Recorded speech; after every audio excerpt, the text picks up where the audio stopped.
This is Big Ray's Wrestling News Report. With your digital news anchor and senior reporter for OneWrestling.com, Big Ray Hernandez. And now from the offices of OneWrestling.com, here is Big Ray Universe, Hernandez. This is Big Ray reporting for OneWrestling.com, and we have a chock full of news today, or a day full of chock full, or a chock full... how do you use that term, Carl? I don't know what to do here. A chock full of news today. We have a chock full of news today, ladies and gentlemen, here at OneWrestling.com, and we have a special guest coming on a little later on here. We have the Editor-In-Chief of OneWrestling.com, Bill Apter, coming on via satellite. Well, basically, you know, we're going to give him a call on his cell phone in the car. But anyway, neither here nor there. Let's jump into some breaking news here in the world of professional wrestling.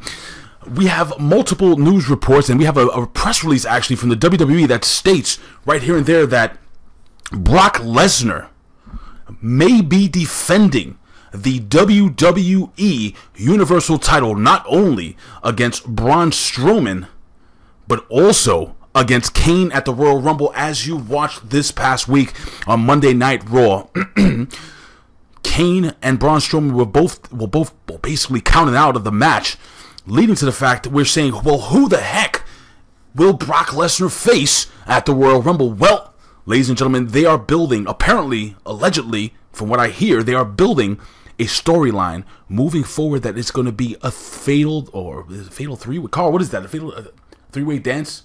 Three men competing in one ring for the Universal title. Ladies and gentlemen, leave your comments below. What do you think of that? My personal opinion, I just wanted to see Braun Strowman against Brock Lesnar. Braun Strowman has developed into just a monster of a man. I know they faced each other before, but the fact of the matter is this, ladies and gentlemen, Braun Strowman is not the same Braun Strowman that Brock Lesnar faced almost a year ago. Ladies and gentlemen, stay tuned at the end of this news report, because after that, we're going to go straight to a hold on one second. Okay, we have the... All right, we'll have the audio. Very good. We're going to go straight to a press conference with Impact Wrestling superstar, formerly known as Kevin Matthews. He is KM, so stay tuned for that. I'll be in on that press conference. Now, we have some more news coming forward. We have John Cena, again, apparently with this whole press release, is going to appear, or is scheduled to appear, at Monday Night Raw, Christmas night. Now, there's a little, there's a little issue here, because John Cena is supposedly a SmackDown talent, or is he? Or is he still a free agent? Who is going to sign John Cena, ladies and gentlemen? Do you care? Well, I definitely care. I know my son cares. You can't see me. John Cena apparently going to be showing up Christmas night on Monday Night Raw. Now, we all know that the holidays are very difficult for WWE to get high ratings. Will John Cena bring those ratings, and in what respect will John Cena be showing up to Monday Night Raw to do? What is he going to be doing Monday Night Raw? Will he be challenging for a championship? I guess we're going to have to tune in and see. We have some more news. Now, I got this from multiple news sources, and they are all verified. Apparently, Chris Jericho, now we know he's doing a whole storyline over in New Japan Pro Wrestling, and Chris Jericho apparently has been was a very prominent key factor in helping Don Callis actually get the job at Impact Wrestling. What does this mean moving forward, ladies and gentlemen? Well, as you know, Chris Jericho has been rumored for many years to show up at Impact Wrestling. I have a couple of friends that may, well, can I come out and say, there is a possibility that we may see Chris Jericho make an appearance or two at Impact Wrestling in the year 2018. That is some huge news, but again, this is all speculatory at this point in juncture. Again, but I can confirm that Chris Jericho did have a hand in Don Callis getting the position at Impact Wrestling. Hey, we also got another press release, a little inside information, that we're recording this 12/13/2017. Next week, depending on when you're watching this video, former Impact Wrestling star Rockstar Spud is scheduled to be starting with the WWE. We don't know if that's going to be an NXT. We don't know if it's just at the training facility. We don't know if he's going to appear on Raw. But we do know that Rockstar Spud will be on WWE TV. And for all you video game fans out there, WWE 2K18 New Moves Pack is now available for $3.99 USDA or USD, US currency. Anyway, $3.99 on the PS4 and the Xbox One systems, and as well as the Windows PC system. Listen, I'm a huge fan of WWE 2K18. I do own a PS4, and I'm looking forward to beating someone up. I am Big Ray. What am I? Big Ray 31576. If you want to, bring it, as The Rock would say, bring it.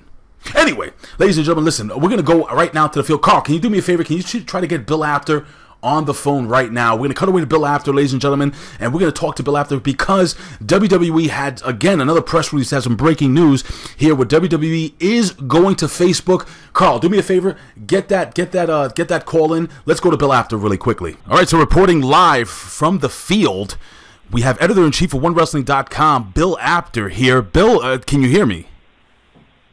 I can, but Big Ray, and I want to tell you something, that this new show that you've developed with news and views and all special gimmick-loaded shows and segments here, I absolutely love it. I'm so glad that you're part of the One Wrestling family. Well, Bill, we really appreciate you. And again, working with a legend such as yourself, sir, it's been a pleasure of mine sitting under your learning tree. But Bill, listen, neither here nor there. This is the news, Bill. And the reason why I'm coming to you is WWE, Bill, is just breaking some news that they are officially coming to Facebook. Now, I wanted to get your thoughts and opinions on this. I'm just going to run this by you really quickly. The pro wrestling company known as WWE signed a deal with Facebook to stream a new single elimination mixed tag team tournament directly on social media, which is Facebook. That means the WWE will feature tag team matches, one male, one female wrestler per team. Now, get this, for 12 straight weeks. Now, apparently Facebook, Bill, is paying for this. They're paying for a dozen 20-minute episodes, but obviously the spokesman for the WWE or Facebook are not disclosing exactly what they're paying for this. Bill, what's your thought process on WWE coming to Facebook? I first of all, as an editor, I have to say WWE, of course, is not a pro wrestling company. They're a sports entertainment company. But aside from that, I think this is great, and I'll tell you why. There are several things, and the guys and the girls aren't going to obviously compete against each other, but they are going to have girls division and guys divisions. When we got that press release today, Big Ray, it was great because the WWE, as you know, has been the leader in social media and innovations in social media for such a long time, and now who would have thought of this? I personally don't know any other company that has attempted to do this, and Facebook obviously sees the value of the promotion and the financial rewards that they would probably reap from this. So I think it's a fabulous idea because the WWE just keeps opening new and more venues to see their product. And you know what's great? I never mentioned this to anyone, but this is fabulous, not just for all of us that are out every day earning our living and things like this, but think of the people who are shut-ins that watch wrestling 24/7. Here's another great, brand-new, innovative idea that WWE came up with that nobody has seen before. So this is great just for everybody. Well, Bill, really quickly, and I'm going to let you go because I know you're out in the field and I know you have a ton of work to do, but really quickly, the NWA, the National Wrestling Alliance, has been streaming on Facebook Live with their former champion, now losing the title to Nick Aldis, Tim Storm, the NWA at this point being run by Billy Corrigan, and they've been doing this over the course of time. Now, my question to you is, Bill, do you think there's any opportunity maybe the WWE would ever think of streaming a pay-per-view on Facebook, and what do you think behind that idea? Well, I don't think at this point that would be part of their model. The reason being, this is what the WWE Network was created for, to stream pay-per-views and other programming. So unless they had a real sweet deal with Facebook or something that they would do on Facebook to bring people to the WWE Network, that we're doing it on Facebook just for this one pay-per-view. And after this, Now you have a taste of what this is. Subscribe to the network. Maybe. But, yeah, they kind of, to me, they would be shooting themselves in the foot with something like that, because the content on the WWE Network is something you should only be able to get on the WWE Network. Well, speaking about the WWE Network and the WWE Universe, in the Pro Wrestling Universe, is there anything new that's going on in the Bill Apter Universe we should know before we let you go? Well, of course, I've got some brand new videos going up on OneWrestlingVideo.com and OneWrestling.com. My book, Ray, is Wrestling Fixed. Well, I didn't know it was broken. Right. Well, that is still out in all the bookstores and on Amazon, and I think Amazon's got a holiday sale going on right now on books. And the audio book, of course, from Audible.com is out there. And if people would like their books or their audio copy signed, all they have to do is IM me on Facebook or get to me on Twitter at Apter1Wrestling. And I will gladly, no matter where you live, you could live on the other side of the world, and I have a way to sign your book or your audio book for you. Well, Bill Apter, thank you for taking time out of your extremely busy schedule. Again, ladies and gentlemen, you can follow Bill Apter on Twitter at Apter1Wrestling. Again, us here at OneWrestling.com and OneWrestlingVideo.com on YouTube. Bill, thank you so much. It's been a pleasure talking to you. And again, Ray, yes, sir. Ray, you know what? What?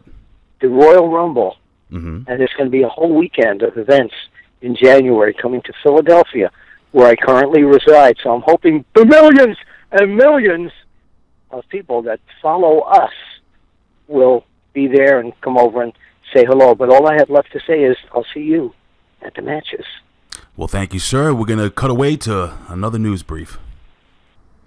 All right, thank you so much to the legendary Bill Apter for, again, jumping on the phone call here with us at OneWrestling.com. Now, ladies and gentlemen, stay tuned, because we have the press conference is just about to start in just a second. So stay tuned here, ladies and gentlemen. The press conference with Impact Wrestling star KM, and I'm going to be on that call. Actually, I'm going to try to get the first question in if possible, ladies and gentlemen. Listen, I always say this. I would do this for a living, but if I couldn't, I'd do it anyway. Why? Because I love talking wrestling, and I love reporting wrestling here for you at OneWrestling.com, YouTube, /OneWrestlingVideo. Give me a follow on Twitter at Big Ray Show. Bill Apter a follow at Apter1Wrestling, and us a follow here at One Wrestling. Ladies and gentlemen, I tell you every single time, in the words of Bill Apter, we'll see you at the matches. In the words of the legendary Bill Schuyler, we'll see you down the road. Stay wonderful, Pro Wrestling Universe.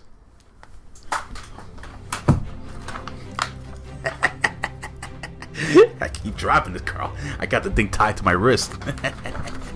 And I can sign away. Thank you. Goodbye. Good afternoon, everybody. I'd like to welcome you to this week's Impact Wrestling Media Teleconference. This is Ross Foreman. It gives me great privilege this week to welcome a guy who I've actually wanted on this teleconference for several weeks, if not longer. And, his schedule is incredibly busy. And the rider he gave me of information I had to provide to him just to do this teleconference was absolutely insane.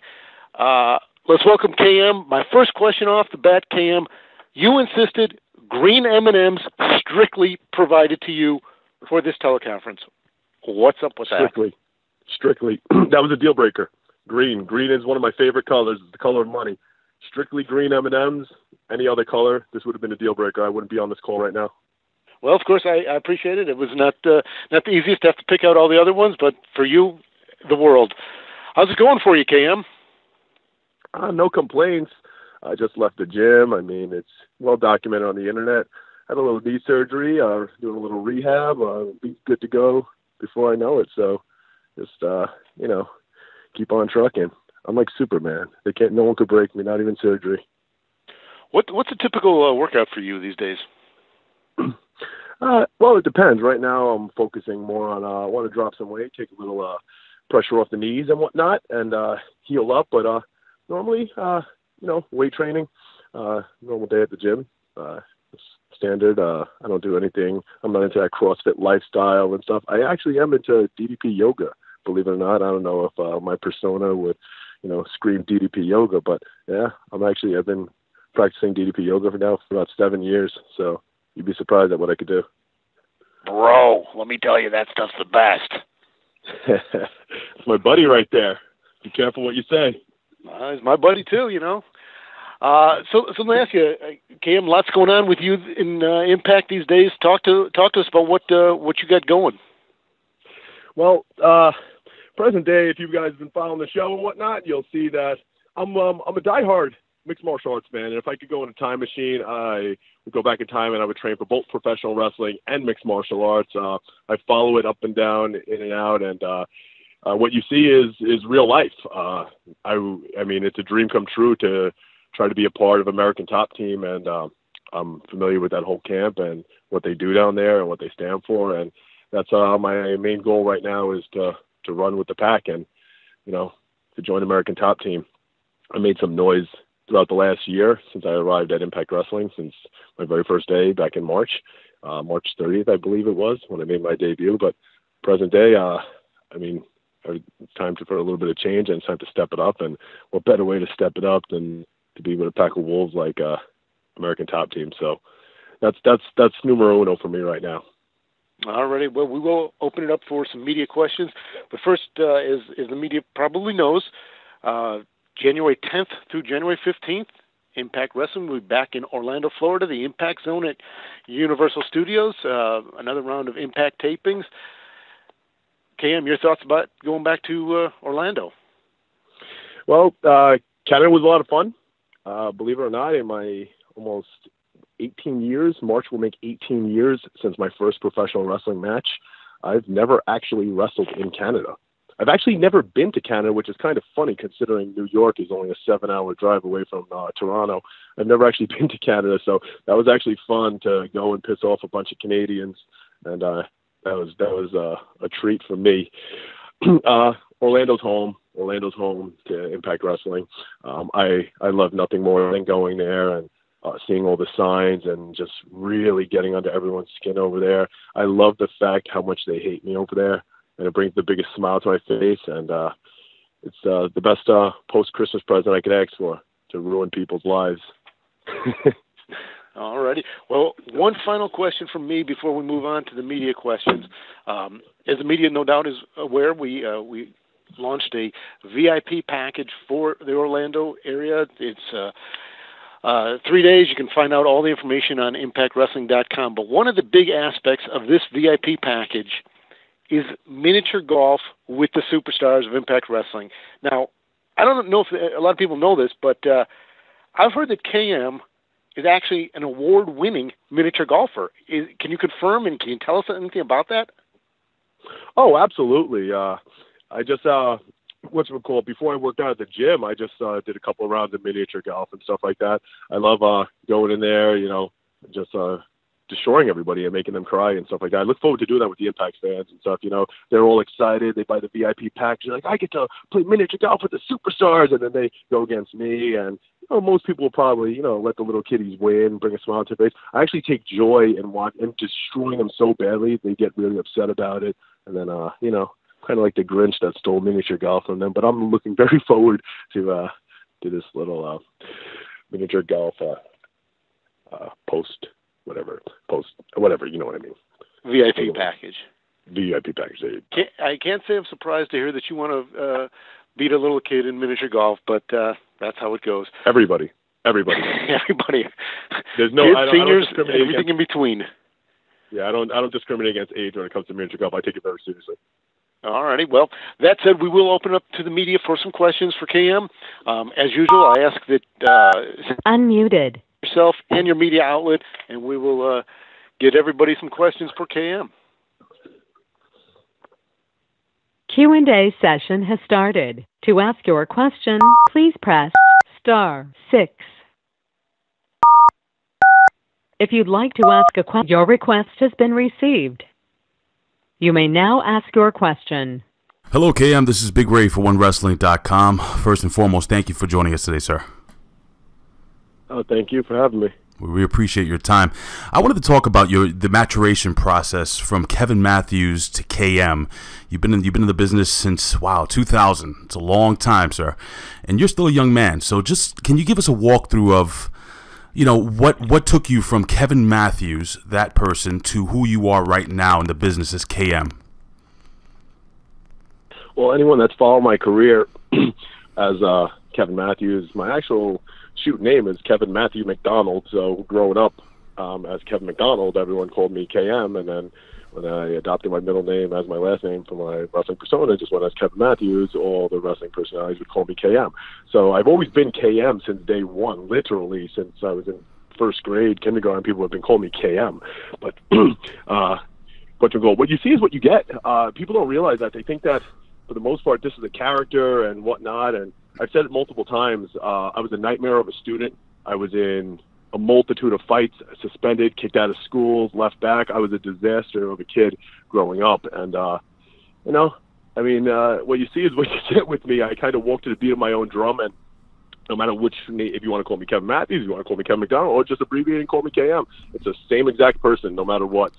If I came out, smiling, kissing babies, high-fiving, hugging, that's a character. That's not me.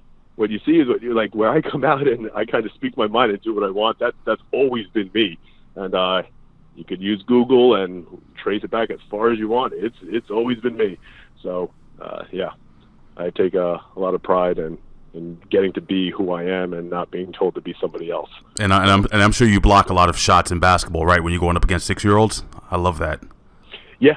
Absolutely. Good for you. Actually, that was my sport of choice. I started training in 1999 for professional wrestling, but before that, I always was on out-of-school leagues, basketball leagues, and stuff. That was my passion, along with professional wrestling. Growing up, I was a big Reggie Miller fan.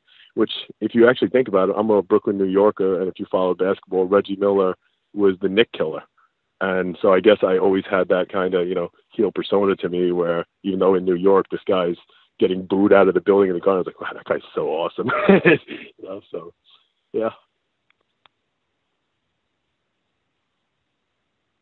Muted. Hi there, KM. It's Sam at the Impact Lounge in Scotland here. How are you this evening? I'm fantastic. How are you? Brilliant. Really good, thanks. I just really wanted to follow on from the last question, if I can, and just the creative progress of your character. Obviously, now it's all about showing off what you can do to America's top team, but where did that idea come from? Was that something that you came up with, or was that something to do with the new creative team gave you that ball to run with?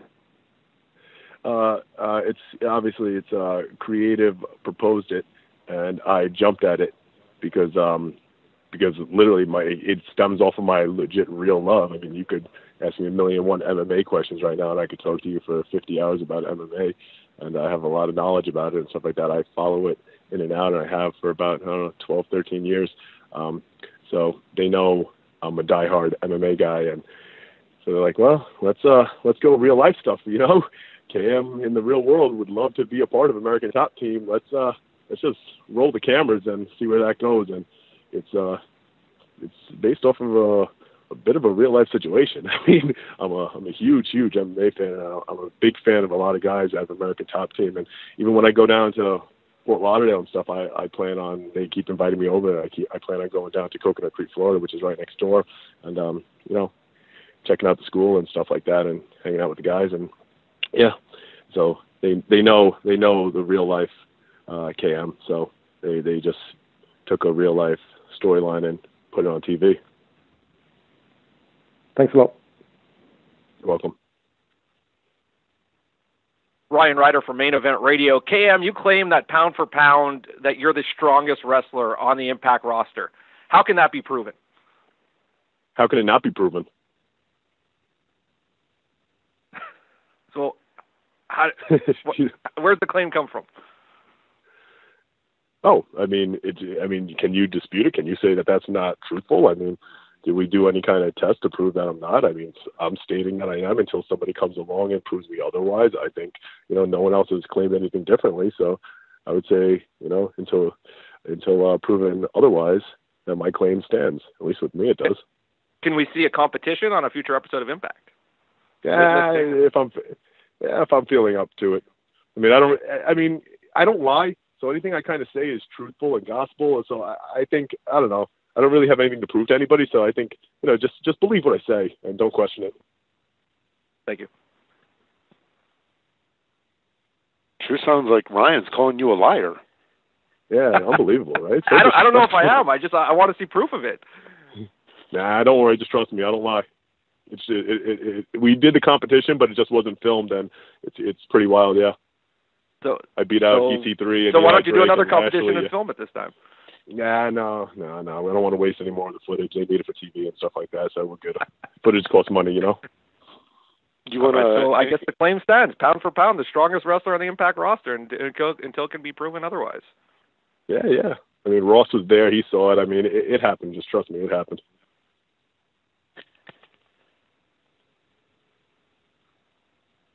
Hey, KM, this is Graham Matthews, Hinmo.com. There's been a lot of comparisons between the KM character on Impact and Biff from Back to the Future. Now, being a big Back to the Future fan myself, I would just like to ask, is there any hint of inspiration there, or is that just completely a coincidence? I'm not going to pretend I haven't seen Back to the Future. Of course I have. But when you look at a guy like Biff, though, am I trying to be Biff? No, but to me, when I look at him, I don't necessarily see a bully. I see, like I said earlier, a guy that walks to the beat of his own drum, speaks his mind, does what he wants, isn't told how he can act, how he can walk, how he can talk, nothing.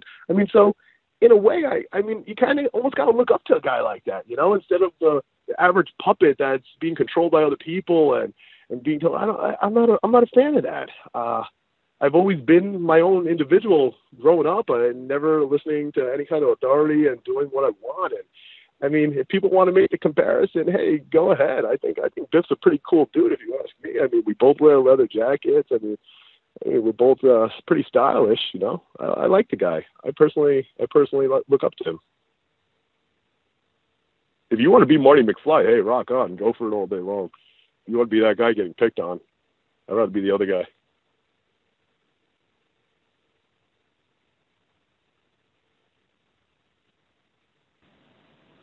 Hi KM, it's Adam from the Impact Lounge again. Obviously you've been around the business since 2001, as you said, but obviously with regards to mainstream, 99 is it? Sorry. Obviously your big break now on national TV on Impact. When we look back over the years at where stars have been created, do you think you will be seen as the next kind of Impact homegrown talent? Considering I haven't had any real substantial television exposure prior to this, I've been all over the place. I worked for pretty much every major company stateside.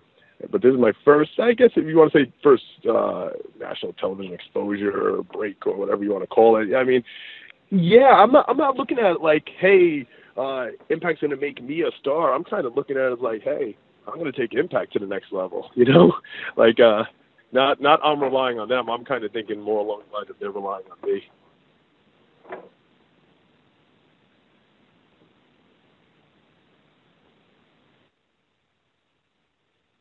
Hello there, yes, Francis Reyes from In-Ring Pop. Mine's a two-part question, KM. At the moment, you're coming into Impact, you've been shown on international stage. Do you think in maybe 2 to 3 years you could be a franchise player of Impact Wrestling like EC3 was? And also as well, what's you hoping for next year for KM?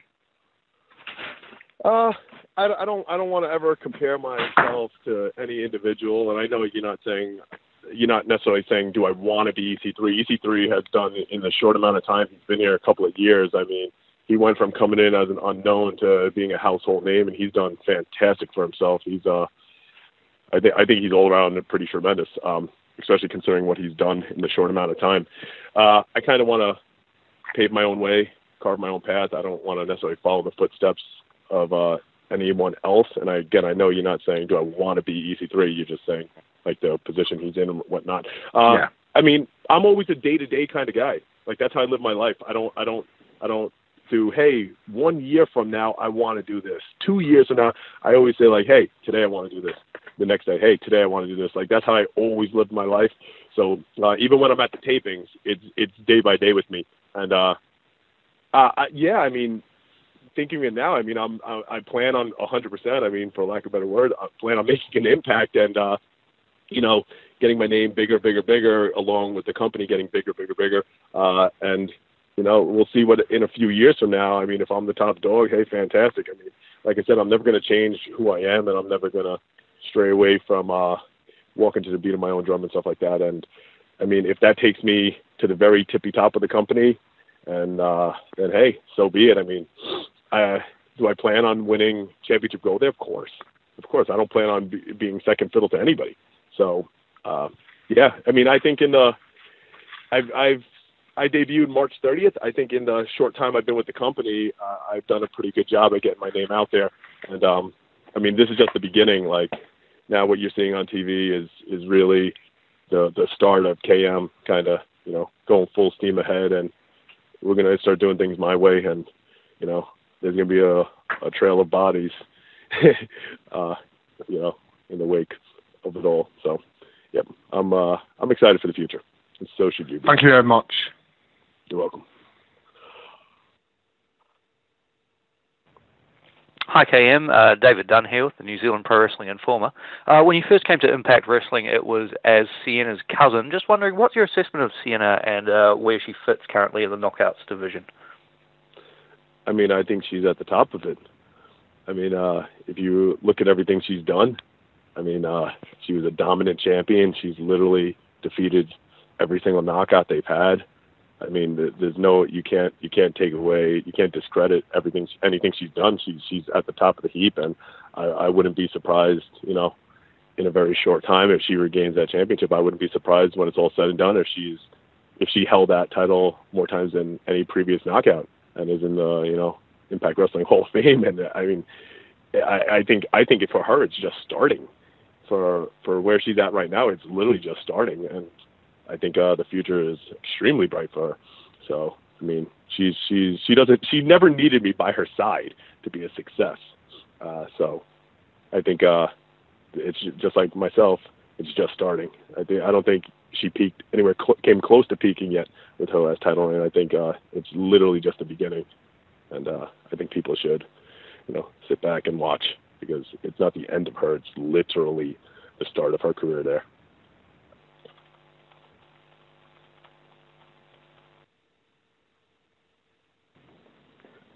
Hi, KM. I was looking back over your resume on the net, and I noticed that you were trained by Johnny Rodz and Bill DeMott.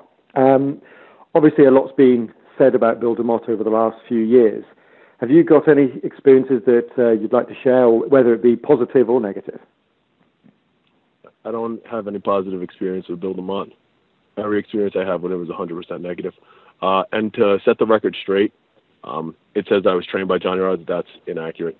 Right. Whatchamacallit? It's I went to his school in 1999. I was there for a year, and for that entire year, he never came to the ring one time. And then I left the school. I never learned one thing from Johnny Rodz. He never taught me one thing. I wish that could get erased from the internet if anyone's listening to this and can alter any websites that say that, because that's not true, and I don't want to give people credit where it's not due. But yeah, and Bill DeMott, when I was with WWE, I was with him in developmental place called Deep South Wrestling in Georgia, and I was very vocal about it, and there's not one positive. It's well documented over the internet. I was the one who spearheaded that. There's not one positive thing I could say about it. To me, it's so long and water under the bridge now. But yeah, my experiences were not good. And yeah, and everything that's been said on the internet from all the talents I spoke at is 100% true. So, I mean, everything's the way it should be right now. Good. Well, from a positive point of view, who has been the biggest influence on your career, would you say? I mean, as far as wrestling career, I mean, it's a lot of people that I met over the years. I mean, I don't necessarily have that one person, that one mentor, really. I mean, in 2005, I moved down to the Carolinas. I mean, for a couple of years, I was working under Alpha the Wild Samoan in Pennsylvania, and then after that, I moved down to the Carolinas, and then I was learning from a lot of legends like, the Rock and Roll Express and Tracy Smothers, and doing shows with these guys and picking their brain and doing seminars, guys like Dr. Tom and all these guys. And I learned as I went, learning from these guys and picking their brains and stuff like that. But in Deep South Wrestling, Dave Taylor trained me. While I was there, I was learning stuff from Dave Taylor instead of just getting, drilled into the floor and beaten and talked down to, and but Dave Taylor was really good. And just like I said, again, people over the years, and you pick up things as you go and whatnot. I mean, even today, there's a lot of people that are training people that shouldn't be training people, and they don't know anything to be able to teach anybody anything. So you just gotta, anyone listening to this that's interested in becoming a professional wrestler, you gotta do your research, pick and choose wisely, because you're putting your potential career in someone else's hands, and obviously injury is expected, but you don't want to be in the hands of someone that doesn't know what they're doing, and then you're going to get hurt. So yeah, I don't know how that conversation steered towards that direction, but kind of went on a little rant there. But yeah, the original question is, who do I learn? I mean, like I said, I don't have that one person. I mean, for years, DDP has been a mentor for me. I got close with him with the DDP yoga thing and whatnot, and picking his brain about certain things and whatnot. But yeah, so a bunch of people. I can't necessarily credit just one. Thanks.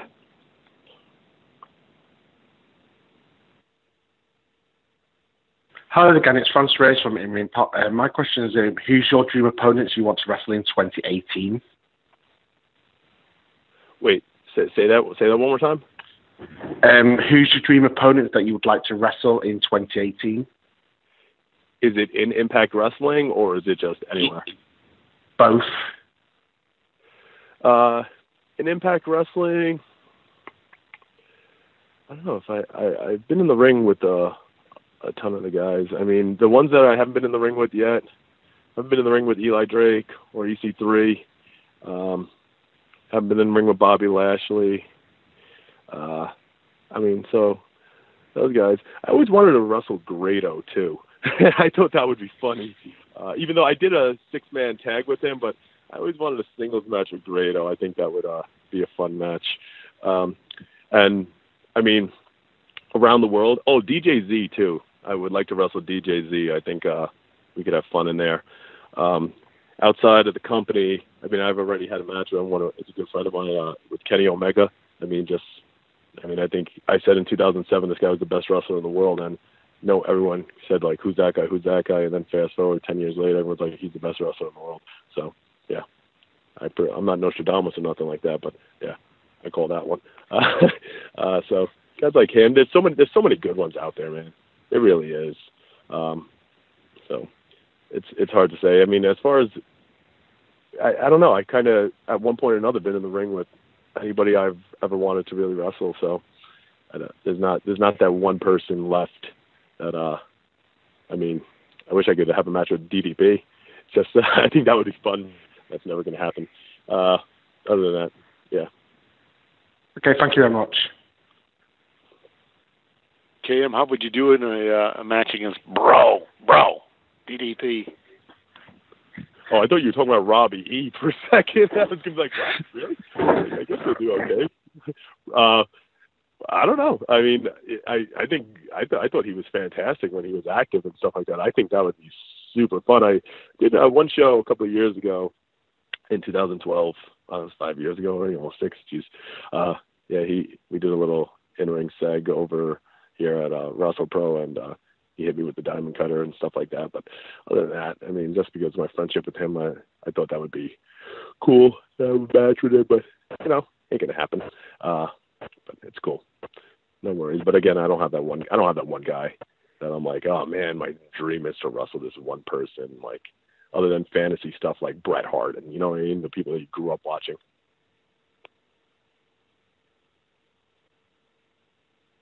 Hey, Cam, this is Graham Matthews, remote.com again. Speaking of DDP, your thoughts on his WWE Hall of Fame induction earlier this year? I mean, how could you say that's not deserved? I know you didn't say it, but no one could. That's not like some of the other ones. Like I don't know. You could kind of go down the list and see who doesn't deserve to be in the Hall of Fame. I'm not going to really name drop people, but every year there's usually one. But he deserves it, man. He earned it. He deserves it. And yeah, and even like he's so successful to life outside of professional wrestling, and so instrumental in a lot of people's lives and changing people's lives and saving people's lives. So I mean, just I don't know, just if you want to take his wrestling. His wrestling history and everything he's done and use that to put him in the Hall of Fame, or the fact that he's literally saving wrestlers' lives on a daily basis and use that to put him in the Hall of Fame, or put them both together and put him in the Hall of Fame, he deserves it 10 times over. So I was very, very, very happy. I was actually down in Orlando when he got inducted, and I unfortunately didn't make it. I wanted to see it, but I already, my itinerary and stuff like that already had me coming back before I even knew he was announced. I was like, no. So I mean, timing kind of sucked on that one, because had I known, I would have happily tried to make arrangements to watch it live, him get inducted. So, yep, but he absolutely deserves it. Super happy for him. And like you had said, not to name drop anyone, but he's no Coco Beware, anyone like that. You know, that's kind of funny, because like when I was about to start spitting out names, that was the first one I flashed in front of my face. So yeah. Amongst other people, but yeah. So he did. There's still a lot of other people that deserve it and stuff like that. Like Owen Hart, I think it's what his wife isn't signing off on allowing him to be in it or something like that. I hope to see him in it, and I don't think Brian Pillman got in it yet either, right? No, not yet. No. I was a big, huge Pillman fan growing up ever since his ECW. Pissing on the ring promo. Actually, I became a fan of him as this Flying Brian at Fall Brawl 95, when it was him and Johnny B. Bad, when they went into like a double overtime in the opening match. It was outstanding. And then he went on later on to turn on, I believe he turned on Ric Flair, right, in Arnaz and Spinebuster in the Fall Brawl 95. Then he went over to ECW, the pissing on the in the ring, and the whole the loose cannon began. That was pretty awesome. Great. Thanks, Cam. If you'd like to ask your request has been received. Hi, KM. It's Adam from Impact Lounge. Last one from me, I promise. I was just curious as to, obviously, between the tapings, what kind of communication you have with Impact, and have you talked to the new management yet? Have they had a conference call with the roster, or have they called you directly? The new management, as far as which individual you're speaking about. Scott D'Amore, the new... Yes. Oh, yeah. I talked to Scott. I talked to Sanjay. I've known Sanjay now I've been wrestling 18 years. I've probably known Sanjay for around 17 or 16. Sanjay whenever he did shows up here, he was crashing at my house since in 2001, when we were just on the Independence and stuff like that. So I've known Sanjay. I've been good friends with him forever. So, and I'm in constant contact with him. And I didn't know Scott D'Amore prior to joining Impact Wrestling, so I got to know him very well since coming on board and stuff like that. And yep, I'm in constant contact with management and whatnot. So yeah, everything's seemingly well. I mean, they tolerate me and my behavior, so that's probably why I lasted as long as I have. But yep.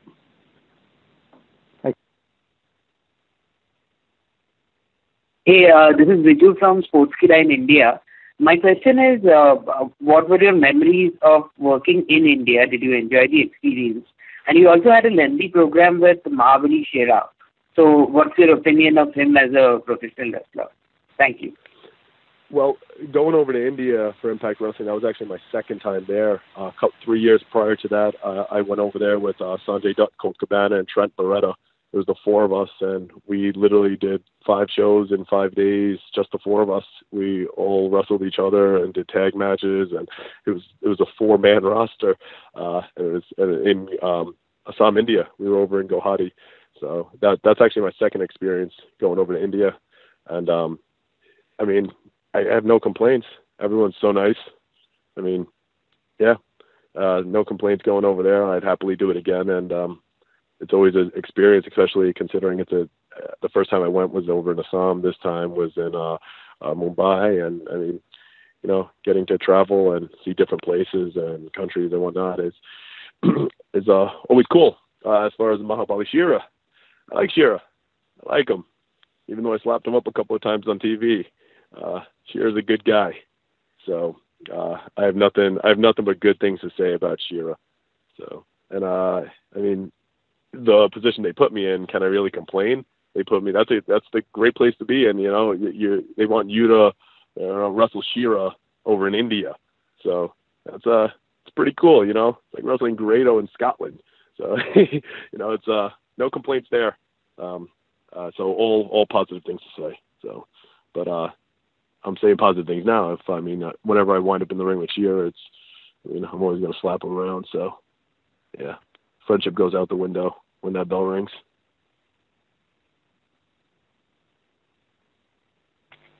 Hey KM, David Dunn with the New Zealand Pro Wrestling Informer again. As we come up on the end of 2017, heading into 2018, are you a big New Year's resolutions guy? And do you have any New Year's resolutions, whether they be with Impact Wrestling or in your personal life?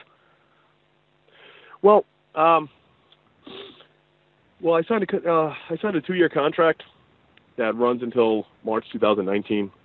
I mean, if all goes well, hopefully I'll be with the company for a lot longer than that. But so, I would like 2018 to see some gold around KM's waist, whether it's the Grand Championship or the heavyweight title, or if there's that kind of puts you as top dog, right? So if I have to win a belt, in my mind I'm already top dog. So if I have to win a belt to prove to the world that I'm top dog, so I guess put that on the old wrestling bucket list for New Year's. I don't think it's good to say your resolution out loud, though, right? Isn't that kind of like a curse to do that? Nevertheless, whatever. That's I guess for my wrestling bucket list in Impact Wrestling, you can put that on it for next year, and then from there I'll just keep checking things off one by one. So yeah. You may now ask your question. Hey KM, it's Big Ray for OneWrestling.com. The last question is a perfect segue to this question, speaking about gold around your waist. Now, there is a wrestler within Impact Wrestling by the name of Kongo Kong that you've been linked to, and we haven't seen him for the last couple of weeks. But let's talk a little bit about Kongo Kong, your relationship with him, and, were there any thoughts, or are there any thoughts of possibly teaming you two up to be a monster tag team? Who would beat you guys? Well, we did team. We had several tag matches together. But at this stage, Kongo, he's kind of a little bit of an oddball out. He doesn't really play well with others. Neither do I, but he's kind of a little bit different.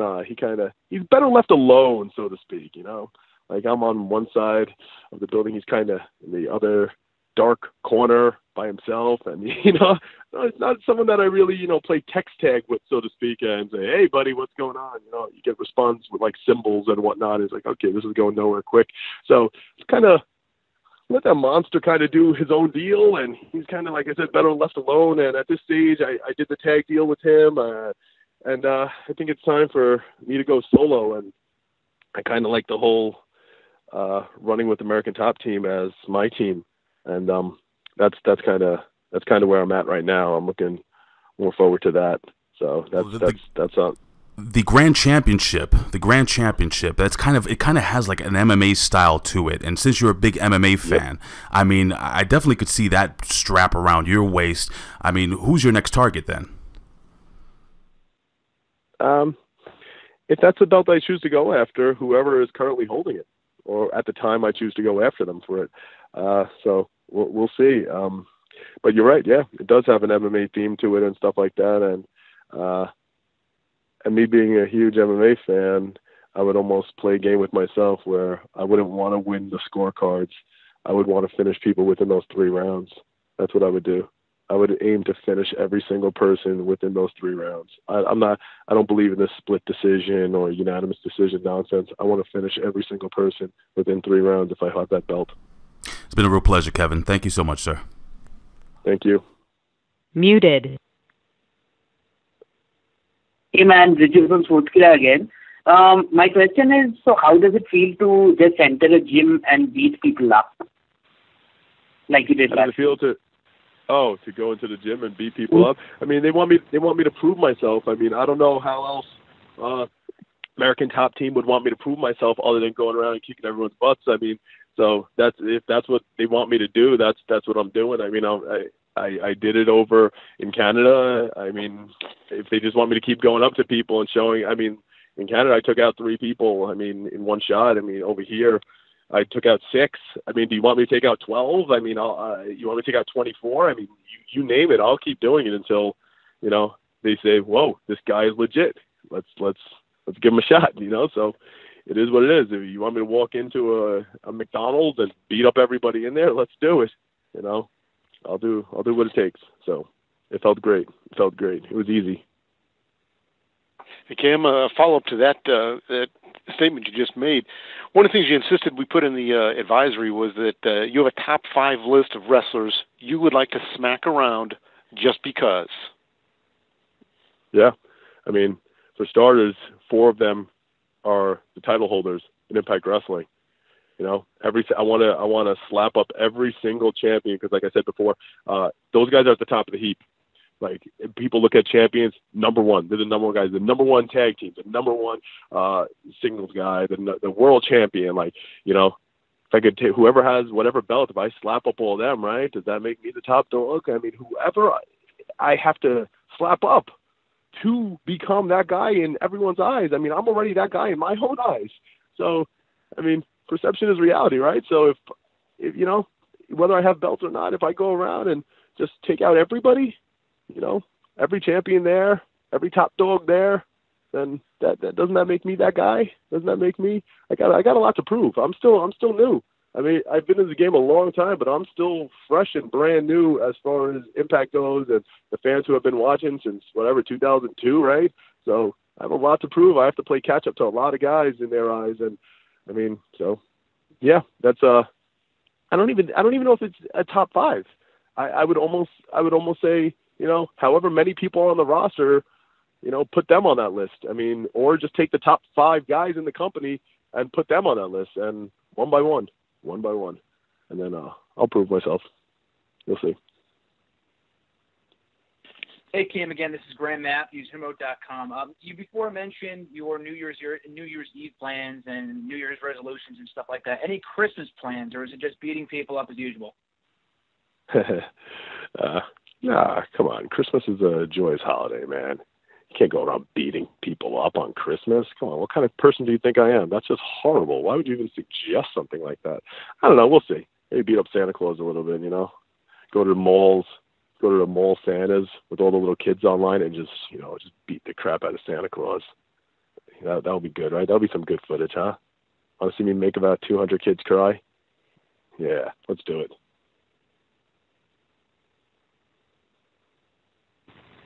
Hey man, Riju again. A follow-up to the question I asked. So as an MMA fan, who are some of your favorite fighters? And what did you think of the return of Jon Jones and the controversy surrounding his return? Wait, so you said who are my favorite fighters in MMA and what do I think about Jon Jones' controversy? Absolutely, yes. Well, my favorite fighters, I mean, different eras and stuff like that. I mean, growing up, I've always been, I wouldn't say growing up. I mean, whatever, 12, 13 years ago when I started really following it. It's not more. I don't know. It was like late 90s. No, early 2000. So like 2002 I started watching it, I think. And then, I mean, obviously I went back in history before that. But Fedor Emelianenko was always one of my top guys. Alistair Overeem was always one of my top guys. The Diaz brothers way before the Conor McGregor boom. I was a huge Nick Diaz fan. And then became a big Nate Diaz fan. I've always been a Diaz guy. I like guys like present day Cub Swanson is exciting. I always like guys like Diego Sanchez. I mean, ATT. How could you deny Colby Covington, the number 3 guy in the division that's next in line for a title shot? And I think he's going to become the welterweight champion. I've never been a GSP guy because in the welterweight division I've always been a Nick Diaz guy. I've never. I respect Jon Jones. I always like Jon Jones. His fighting style, but the controversy surrounding him, it's not good, right? Jon Jones can't seem to stay out of trouble. So yeah, he has a bit of an uphill battle for himself. So, I mean, even if you take everything away, that all of his mess ups away and whatnot, I mean, this is definitely going to tarnish his legacy as the greatest of all time because he keeps destroying everyone that he's failing all these tests and doing all this stupid stuff. And he's his own worst enemy. John Jones is the only fighter that can beat John Jones. And I know that sounds cliche, but that's been proven to be the truth. Every time he comes back, he destroys the top guy, and then he screws himself up. So I hope he gets the stuff together because John Jones is you can't be any better than what John Jones is, and he's proven it time and time and time again. Even with a year layoff, he'll come back and just annihilate the top guy. So yeah, sucks that he's going through what he's going through. I mean, he's exciting to watch. I enjoy watching him. So hopefully he'll be back. And currently, Francis Ngannou, he's one of my favorites, and it's not because he just knocked out Overeem. Because you date back on my Facebook, January of last year, I predicted that he was going to knock out Arlovsky that night, and he's going to fight a top 5 guy, knock him out, which he just fought Overeem at number 1, knocked him out. Then I said this time next year he'll fight for the title and he'll be the champion. And now January 20th he's getting a title fight. Again, I'm not saying that I'm Nostradamus here, but yeah, I kind of called that a year in advance and exactly the trail that he would take to get a title shot and when he would get a title shot and when he would be champion. But if you watch it, pay attention to that guy. Nobody's going to beat that guy. That guy his nickname is the Predator. He is the Predator. He is literally going to lay a trail of bodies, and it's going to be something else. He's going to what Ronda Rousey did, killing everybody in the first round, the first minute. That's this guy, but it ain't arm bars. It's knocking people's head off like a video game. And the other one that I'm really fond of, Joanna Jędrzejczyk over in the strawweight division for the females. I think she's pretty badass, and I predict she's going to win her belt back next year. So, yeah, there's a lot of them. I mean, I could rattle off, each division who I like, but yeah, and obviously it's a rotating door, new guys come in and whatnot. But I've never been on the bandwagon of see, this is your fault. You got me talking about MMA of like the GSPs and the Anderson Silvas and all of these guys. Like even when Anderson Silva, I was on the Chael Sonnen bandwagon before. I mean, he blew up. And then I was like, wow, I want him to beat Silva. I was never a bandwagon jumper with, I like this guy because, UFC's telling me to like this guy or they're pushing him down my throat. I always kind of pick and choose my own guys. And, yeah, MMA is a really fun world to follow. So, and it sucks to be a casual fan where they only watch it when McGregor fights or Rousey fights or Lesnar fights. It's, to me, that kind of sucks because if you follow it really deep, and you follow, I guess you want to call it the storylines or the trash talking back and forth on social media and read the dirt sheets and read what's happening, you get so more excited for any fight. And you watch the countdown videos and stuff like that where you're like, oh, man, you're literally sitting on the edge of your seat opposed to not knowing any backstory and just sitting there watching it as a fight. So, I mean, I love being a fan right now. Well, we have time for just a couple more questions for KM.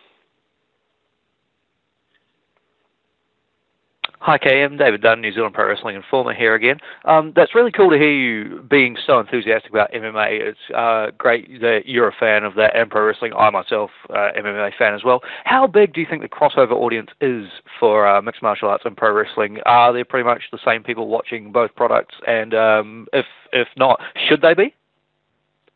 They should be, yes. Are they? Absolutely not. No. If you follow the numbers, especially with the pay-per-view buys and stuff like that, the diehard fans, when I look at a card and I go up and down the card, it's like, this card is badass because I know they're exciting fighters and stuff like that. And the casual fan looks at that, they're like, I don't know any of these people, I'm not watching this. And then you look at the pay-per-view buys and, it's 200,000 buys, 300,000 buys, stuff like that. Whereas then like you have a Brock Lesnar or a Rousey or this, where that one individual is bringing in all of, like Conor actually attracts the wrestling fans, and he's smart with it. If you remember, Conor said, I'll beat up every WWE wrestler, and then just like bait, all the WWE wrestlers are tweeting Conor saying, yeah, I'll kick your ass and blah, blah, blah, and they're firing back. It's like, this guy just literally laid a trap out, and everyone stepped in it, and now he has, it was like a week or two before I forget which fight it was. Maybe it was his last fight against Eddie Alvarez, but he laid a trap out for all the wrestling fans to watch him fight because he attacked WWE, and all the wrestling fans now are going to watch his fight because everyone, fell into his trap. I mean, the guy's a genius, but no, the wrestling fans, and I vent a lot about that because like when Punk fought and stuff like that, they'll watch one fight a year and then they cast their opinions like, this is what's going to happen, blah blah blah, and they're like trying to like go head to head with the diehards, and they don't know what they're talking about, and they sound stupid when they talk. And so no, I mean, pro wrestling fans, I think if they followed MMA the way I do and other diehards do, they would really, really like it. But unfortunately they don't, and the numbers show that. Where like the most exciting cards where these guys fight, like fans don't watch it. I mean, I'm curious to see what that last pay-per-view did, where it was unbelievable, those fights, when you had Justin Gaethje and Eddie Alvarez and Overeem and Francis Ngannou and these guys, and they put on a war. There was that fight on the prelims. I mean, I don't know if you saw it. I forget the names of the guys, but I mean, they had a fight of the year. Like, it was unbelievable. So, yeah. Unfortunately, no. I don't think wrestling fans, for the most part, do watch MMA. They just only watch the big fights, and it's unfortunate because usually the best cards are the fights where the casual fans can't name anybody on it. So, yep. Hey man, so apart from apart from MMA, you also said you're a big fan of Kenny Omega. What do you think of Omega versus Jericho at Wrestle Kingdom this year? I think it's brilliant for business, and I think it helps out all brands involved. Even though everyone says like they're going at Jericho saying, "Oh, WWE this, they're pissed, they're this, they're this." Like, I know it sounds crazy, but this actually helps WWE in a way too, in a big way. So it's a crossover without being a crossover. So it's great. I'm happy for Kenny Omega. I'm extremely happy for him. He was with me in developmental in 2006. We kind of buddied up with each other. He was at my house every day. We were just playing video games, and like, we were each other's best friends throughout our experience there. And now to see him,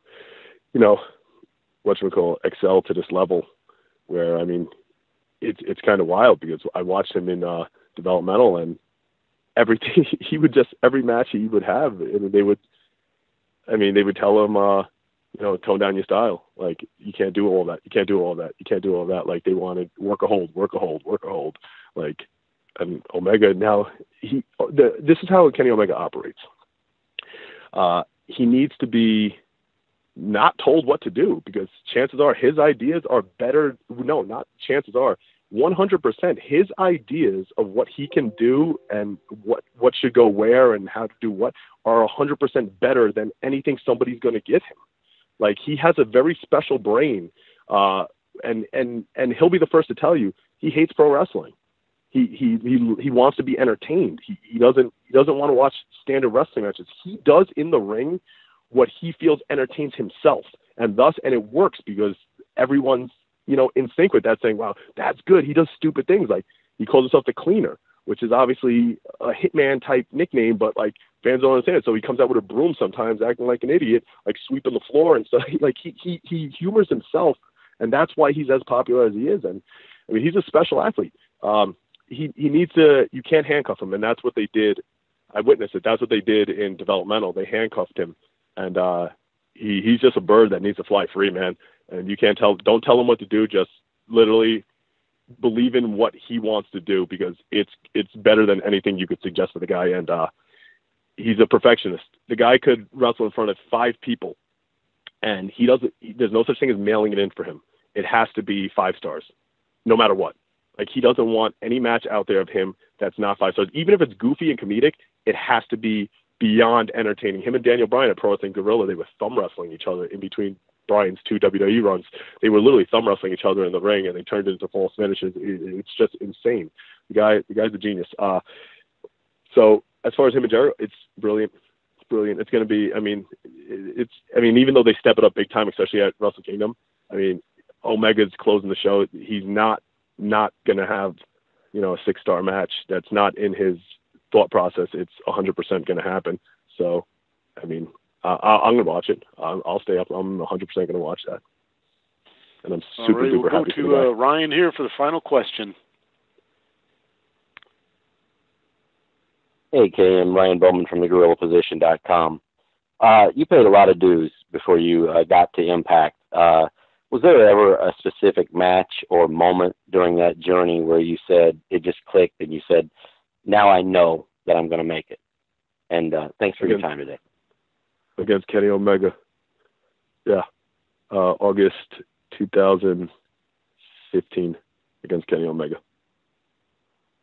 Where I said, like, I went head-to-head with the best in the world, and we went for 20 minutes, and I was like, like, that was fun. But it was challenging, and it was fun, and exciting. And but again, I never like, at that stage I was just having fun. I don't want to say that I came to terms that I was like, oh, I mean, I'm getting older, and no big company's going to be kicking in my door and stuff like that. And I didn't really expect this, to be honest. I was just having fun at this stage, like, because for a little bit wrestling wasn't fun for me. And then over in New Jersey, we have Pat Buck. I help him out with the shows. We run Wrestle Pro, and we run fun shows, and like, that was fun to me. We brought it back, up to that stage, like, wrestling stopped being fun, and then we started doing these things over here in Jersey, and I was like, this is fun. We're drawing huge houses and stuff like that. I was like, this is a lot of fun, and I was almost content with that. I was like, all right, we run a lot of shows. I get my wrestling fix, and I'm having fun doing it, you know? And then Impact gave me a call. And, Jeff Jarrett, when he was there, he gave me a call, and he brought me on board back in March. And I was like, I didn't expect that, but yeah, let's do it. I mean, it's funny because I said, I made a joke. I was like, because Pat Buck has the training school in New Jersey I help out with too. And the one in Long Island, I told the kids in New Jersey, I said, I forget who I said it to. I was like, at that stage, I was like more focused on, the kids making it and stuff. I was like, my time is probably past and whatever. I'll just have fun with these and, help out the guys and, watch them succeed. And then when the call came, I was like, screw you guys. It's still my time. My time's not up yet. So, but, yeah, it's been fun. It's unexpected, and I'm going to make the most of it. So, yeah, I mean, I'm grateful for the opportunity. Alrighty, Cam, I appreciate your time very much. We've hit on truly a variety of topics in and out of the ring. I'll leave it to you for a final thought as we wrap up today's teleconference. Well, thanks for having me, guys. Thanks for the questions. I enjoyed this. Keep watching Impact Wrestling every Thursday, Pop TV from 8 to 10, because, I mean, the career of KM in Impact Wrestling has literally just started, and we're in for a pretty exciting trip, man. If everything happens the way I'm predicting it in my head, I mean, this is going to be cool. This is going to be a lot of fun, so you're not going to want to miss this. Thanks for having me, guys.